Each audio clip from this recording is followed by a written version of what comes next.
बिस्मिल्लाहिर्रहमानिर्रहीम। ज़रा तसव्वुर करें, एक ऐसी ज़मीं जहाँ हर चीज़ अमन, खुशहाली और नेमतों से भरी हुई थी, जहाँ हर गोसा ज़िंदगी की खुशबू से महकता था और हर लम्हा अल्लाह की रहमत की गवाही देता था। एक ऐसी कौम जिसके लिए भूख सिर्फ एक लफ्ज़ थी, जहाँ सोना मिट्टी का तरह बिखरा था और पानी हर तरफ रहमत बनकर बहता था, जहाँ तंगी का कोई तस्वुर ही नहीं था और सब लोग अमन और सुकून के साथ रहते थे। मगर एक रात ना दुश्मन के फौज आई, ना आसमान से आग बरसी, बस अल्लाह का एक फरमान हुआ और एक छोटा सा चूहा दुनिया की सबसे मजबूत सल्तनत की तकदीर बदल गया।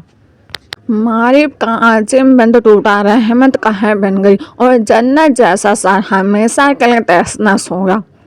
और वो लोग जो अपनी ताकत पर फक्र करते थे, सिर्फ अपने आंखों के सामने अपने सल्तनतें गिरते हुए देखते रहे। यह कोई अफसाना नहीं, यह कुरान में बयान की गई हकीकत है। कौम सबा की और दास्तान जो आज भी दिलो दिमाग को हिलाकर रख देती हैं। कौम सबा अरब के जो भी हिस्से मौजूदा यमन में आबाद थी, लेकिन यह कोई आम कौम नहीं थी। यह दुनिया की सबसे खुशहाल कौम थी। उनकी जमीन जरखेज थी, हवा खुशगवार थी और बारिश हर चीज़ के लिए बिल्कुल मुनासिब वक्त पर होती थी। लेकिन उनके असल ताकत और सबसे बड़ा खजाना मारिब का अजीम बंद था, जो इतना शानदार था कि उसके जरिए दोनों तरफ के बागात को पानी मैसर आता था। फल इतने वाफिर थे कि कोई भी मुसाफिर वहां से गुजरते हुए भूख का एहसास नहीं कर सकता था। कुरान मजीद इस मंजर को खुद बयान करता है। सबा के रहस्यों के लिए एक निशान मौजूद था, दाएं और बाएं तरफ दो बागत, और फिर अल्लाह ताला फरमाता है, अपने रब के दी हुई नेमतों का लुत्फ उठाओ और उसका शुक्र अदा करो। यह सिर्फ दौलत नहीं थी, बल्कि अल्लाह ताला की रहमत थी। हर महीने मछलियों का शिकार बेहतरीन होता। इस महीने मछलियों का शिकार बहुत अच्छा हुआ और हमारी तजारत में भी इजाफा हुआ है। शहर साफ और मुनज्जम, लोग अमन में। कुरान ने इस शहर को पाक और बख्शने वाला करार दिया। यह थी ज़मीन पर जन्नत। और इसे कौम के सबसे मशहूर हुक्मरान मालिका बिल्किस थी।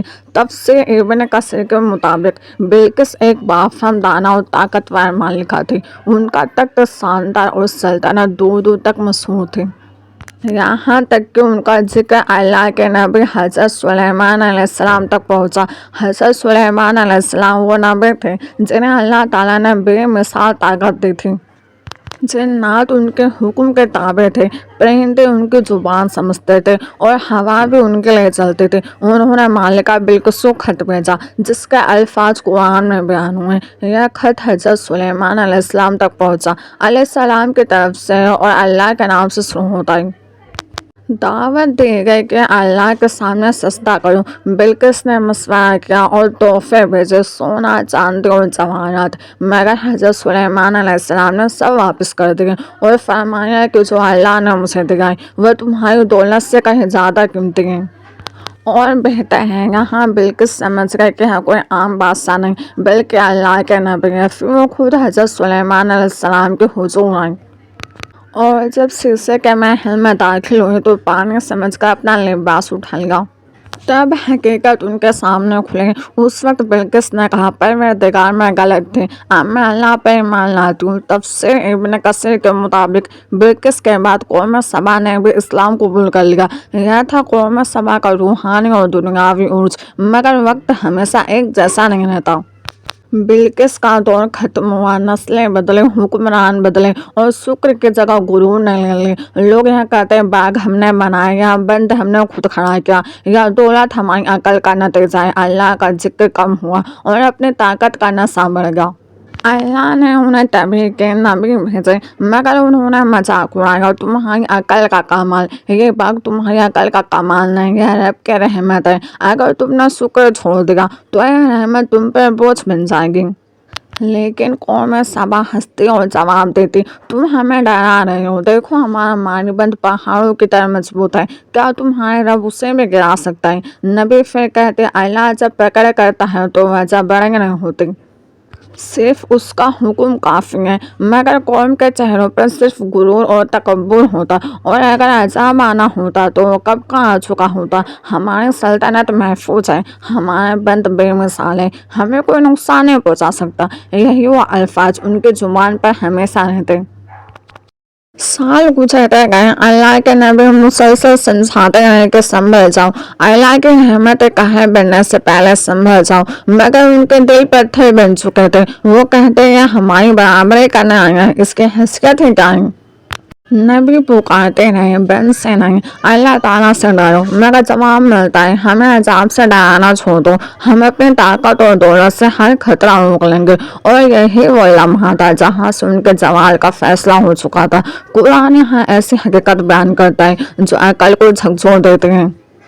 اللہ تعالیٰ فرماتے ہیں جب انہوں نے منہ موڑا تو ہم نے ان پہ بند توڑ دینے والا سیلاب بھیج دیا۔ روایت کے مطابق مالی کے عظیم بند کے بنیادوں میں چوہوں نے آہستہ آہستہ سوراخ کرنا شروع کر دیا۔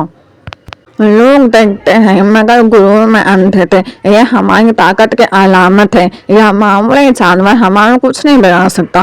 پھر وہ رات آ گئی، لوگ گہری نیند میں تھے، سحر پر خاموشی طاری تھی اور معرف کا بند آخری لمحے گھوم رہا تھا۔ پہلے ایک دھماکے جیسی آواز آئی، پھر دوسری اور اچانک بند ٹوٹ گیا۔ جو پانی کا بھی رحمت تھا وہ قہر بن چکا تھا۔ چیخ و پکار مچ گئی، کوئی چلایا بند تو ناقابل شکست تھا۔ کوئی پکارا اللہ کے لیے بھاگو، مگر بھاگنے کا کوئی راستہ باقی نہیں تھا، اور قرآن کے الفاظ گواہ بن گئے۔ پھر ہم نے ان پہ بند توڑ دینے والا سیلاب بھیج دیا۔ نبی کی آواز گونجتی رہی، یا وہی ہے جس سے تم انکار کرتے رہے، یا اللہ ہمیں بچا لے، ہم سے غلطی ہو گئی، ہماری مدد فرما۔ اٹھتی ہوئی لہریں شہر پر ٹوٹی، ہر گلی اور ہر گوشہ اپنی لپیٹ میں آ گیا، ہر باغ اور بازار سب ایک ساتھ غرق ہو گئی۔ لوگ چیخ رہے تھے صرف اپنی جان بچانے کی کوشش میں، کچھ گر رہے تھے، کچھ لہروں میں گھوم رہے تھے، اور ہر شور آخرکار تہہ میں دبا دیا گیا۔ آخر میں ایک بہت اونچی لہر آئی اور ان سب کو ہمیشہ کے لیے خاموش کر گئی۔ اور جو زمین کا بھی جنت تھی وہ ویران ہو گئی، باغ مٹی بن گئے، گھر بہ گئے، شہر کے شہر ختم ہو گئے، نسلیں مٹ گئی، صرف واقعہ باقی رہا۔ اللہ تعالیٰ فرماتا ہے ان کے باغوں کے بدلے کانٹے دار جھاڑیاں لگا دی گئی۔ یہ سزا کیوں دی گئی؟ قرآن خود جواب دیتا ہے، یہ سزا اس لیے دی گئی کہ انہوں نے ناشکری کی۔ قوم سبا دولت کی وجہ سے نہیں بلکہ غرور اور ناشکری کی وجہ سے تباہ ہوئی۔ ان کا جرم یہ نہیں تھا کہ وہ امیر تھے، بلکہ یہ تھا کہ وہ شکر بھول گئے۔ قوم سبا کی داستان ہمیں ایک ایسا سبق دیتی ہے جو ہر دور کے انسان کے لیے آج بھی زندہ ہے۔ وہ لوگ دنیا کی سب سے خوشحال قوم تھی، باغات، دولت، طاقت، سب کچھ ان کے پاس تھا، لیکن سب کچھ اللہ کی دی ہوئی نعمت تھی۔ وقت گزرتا گیا، شکر کی جگہ غرور نے لے لی۔ لوگوں نے کہا یہ سب کچھ ہماری محنت اور عقل کا نتیجہ ہے، اللہ کا ذکر کم ہوگا اور تکبر بڑھے گا۔ قرآن فرماتا ہے یہی ناشکری ان کے زوال کی وجہ بنی۔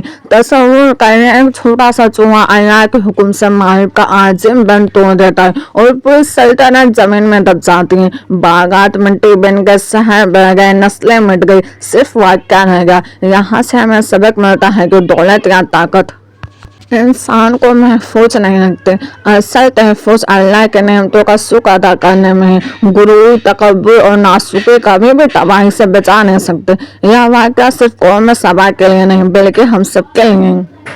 اللہ کی دی ہوئی نعمتوں کو اللہ کی رضا کے مطابق نہ سنبھالا ہے تو وہ نعمت عذاب بن جاتی ہے۔ ہمیں چاہیے کہ ہم اپنی زندگی میں شکر کو جگا دیں، غرور سے بچیں اور ہر نعمت کے لیے اللہ کی حمد کریں، کیونکہ یاد رکھیں جو اللہ کا حکم ہوتا ہے اس کے سامنے دنیا کی سب طاقتیں بھی بے بس ہیں۔ آپ کے پاس کتنی بھی کم چیز کیوں نہ ہو، آپ کو اللہ کا شکر ہر حال میں کرنا چاہیے۔